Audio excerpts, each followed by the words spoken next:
Rồi chào mọi người nha. Bây giờ mình sẽ đi kiếm cái một món gì mà để mà anh em chúng tôi sẽ ăn trưa với các bạn ơi. Đó, mình sẽ đi kiếm, mình sẽ chia ra còn mấy đứa này thì làm trại rồi làm nhài đó. Còn si đèn thì đi kiếm đồ ăn vậy thôi nha các bạn.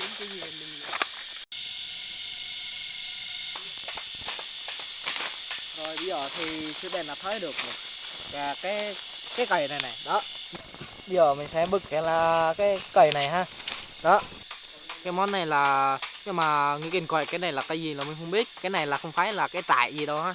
Cái này xong rồi thì nó ra to rồi thì nó sẽ có hoa. Đó, nó sẽ ra cái phần hoa thôi. Cái này thì nếu mình ăn thì luộc hết mấy cái vỏ này, mình sẽ ăn ở bên trong thôi. Đó, giờ mình sẽ đi kim thôi. Mới đi là có được 3 cái rồi. Đó. Đi xung quanh cái phần trái của mình thôi. Bây giờ là hiếm thích ăn gì rồi đó. Mình sẽ kìm mấy thứ này để mà ăn. Đó, cái món này là ăn rất là ngon luôn. Đó.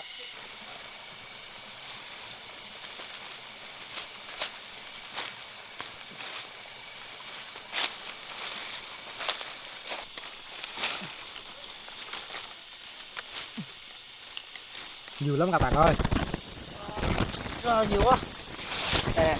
Đó, cái này là nó già rồi thì nó có hoa này đó. Hoa rất là đẹp không? Đó, với phần cây phần lan luôn đó.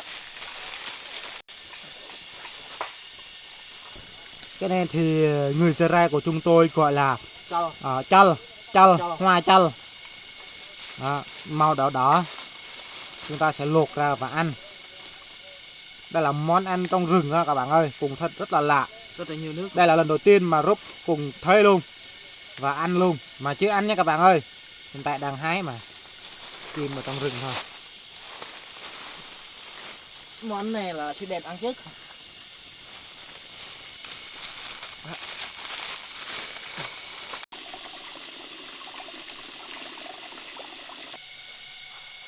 Thì anh em chúng tôi đang tìm món ăn xung quanh nhà của chúng tôi thôi.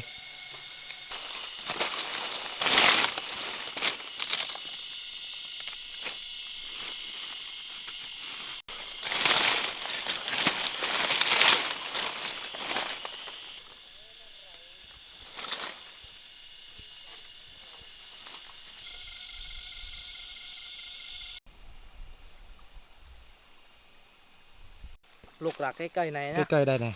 Theo người dân tộc mình coi đây là cái ti. Đó. Ti sầm minh á. Đây là cây ti á các bạn. Khi mình ăn nó mình sẽ ti. Đó. Ăn một cây là ti một ngày. Đó. Luộc ra. Luộc ra thế này lấy cái phần trong thôi.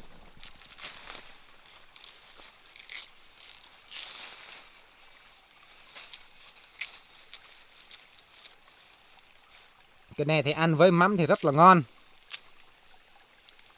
Ngày xưa thì còn nhớ mình còn nhỏ ăn cái này này thích lắm, ăn với mắm cơm.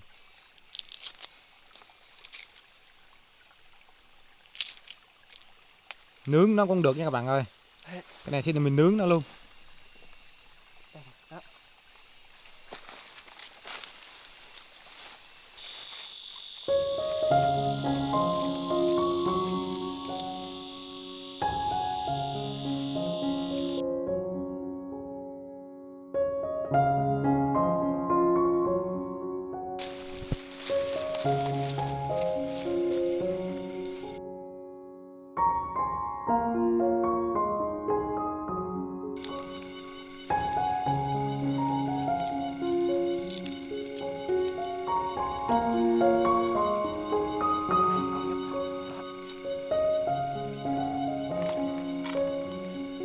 Rồi mình sẽ lấy luộc hết mấy cái vỏ này á.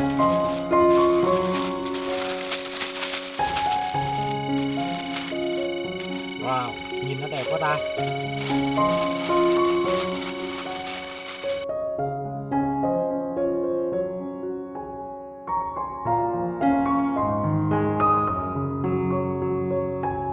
Để làm món này thì ta phải tìm cái hoa nó non non thôi, chứ hoa nó già cũng không ăn được các bạn ơi. Bởi vì mình luộc ra ở phía trong nó, ăn ở phía trong nó chứ không phải ăn cái màu đỏ kia. Đó, hiện tại đang luộc đó, các bạn thấy có màu trắng trắng không? Giống như hoa của chuối đó không? Đó, chính cái đó mình sẽ lấy ăn, chứ không phải là lấy cái màu đỏ kia ăn. Đó, đây là lần đầu tiên mà rất biết chứ bình thường thì không ăn mấy cái này đâu. Tại mình sống ở trong rừng mình phải ăn hết tất cả những gì có thể ăn được.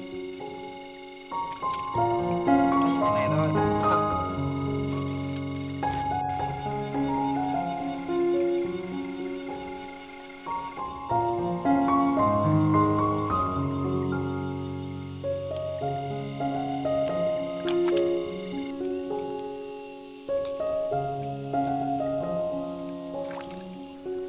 Các bạn ơi, bò rừng các bạn ơi. Bạn có sữa đen các bạn ơi. Nghe thấy, nghe thấy.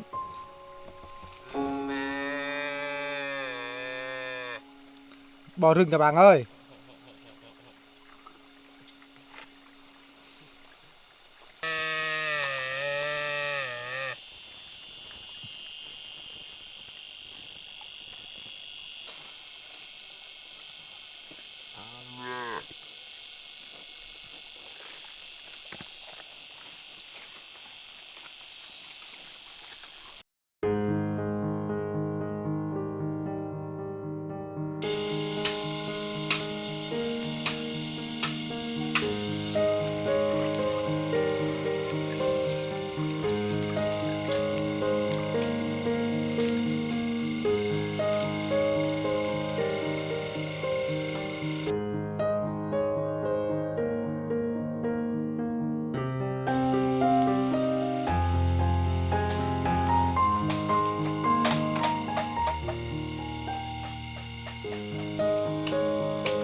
Bây giờ thì anh em chúng tôi sẽ nấu cái món này là bằng lỗ và mắm mực. Đó, anh em chúng tôi đã đem từ ngày hôm trước mắm mực, ớt.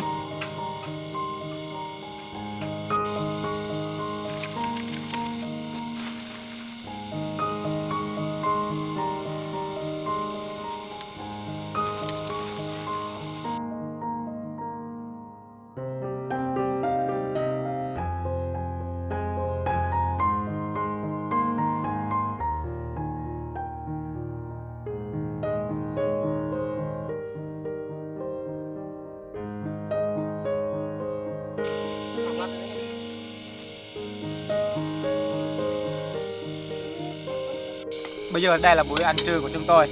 Đây là lá mái.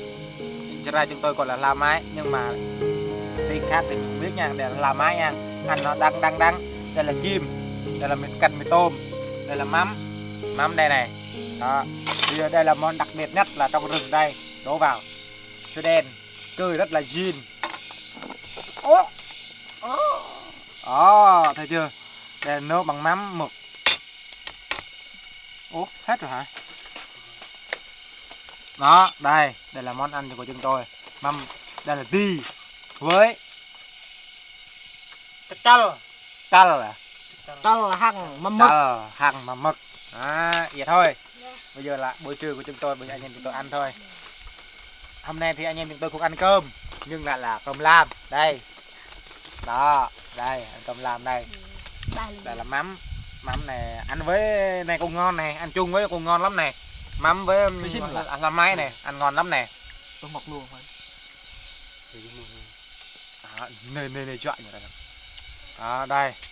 Mấy tôm anh em chúng tôi cầm nhiều nên vẫn còn nha, làm canh luôn. Đó, hiện tại nhà của chúng tôi vẫn chưa xong, được làm máy nữa rồi. Bây giờ thì mở ra này, ăn cơm lam đi. Hôm nay cơm mình cũng có, mình ăn cơm lam. Mua gạ ơi. Tìm gạ ba lô đình ba lô.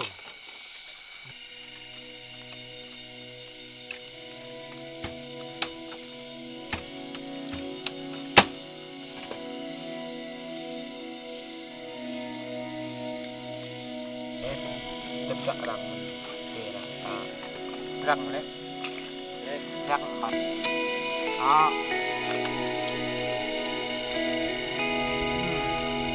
Cơm lam để ăn thì không cần thức ăn nhiều đâu các bạn nha. Nó ngon sẵn rồi, nó ngon vị của lỗ, ngon thật vừa luôn.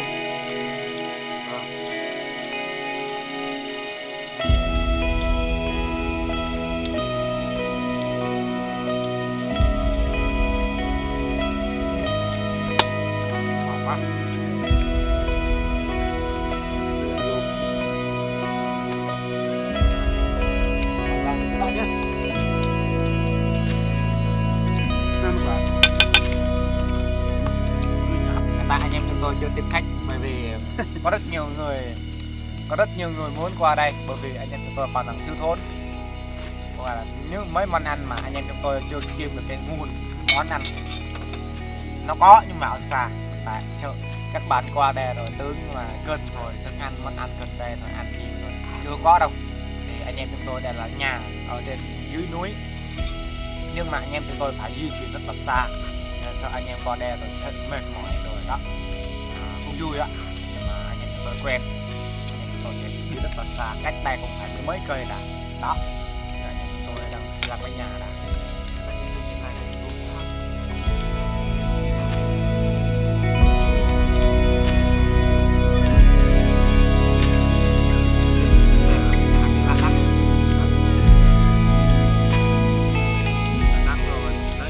mâm này đó, em sẽ cuốn vô cái này này đó, sẽ chỉ cho các bạn ăn luôn đó, châm vô nó châm được mâm nè, Nữa có mùi nó rất là ngon rồi.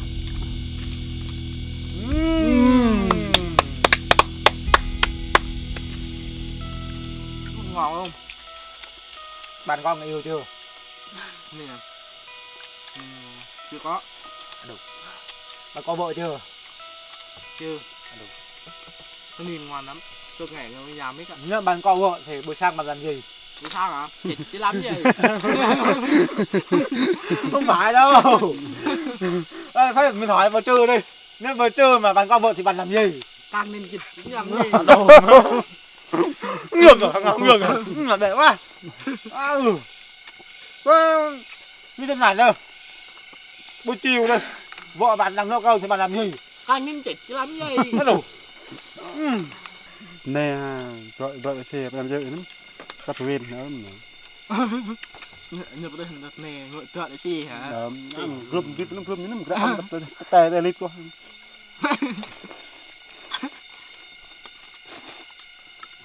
Nhưng mà ngày đầu mình ngại cái nhà.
Tăng lăng mà đi nha mà.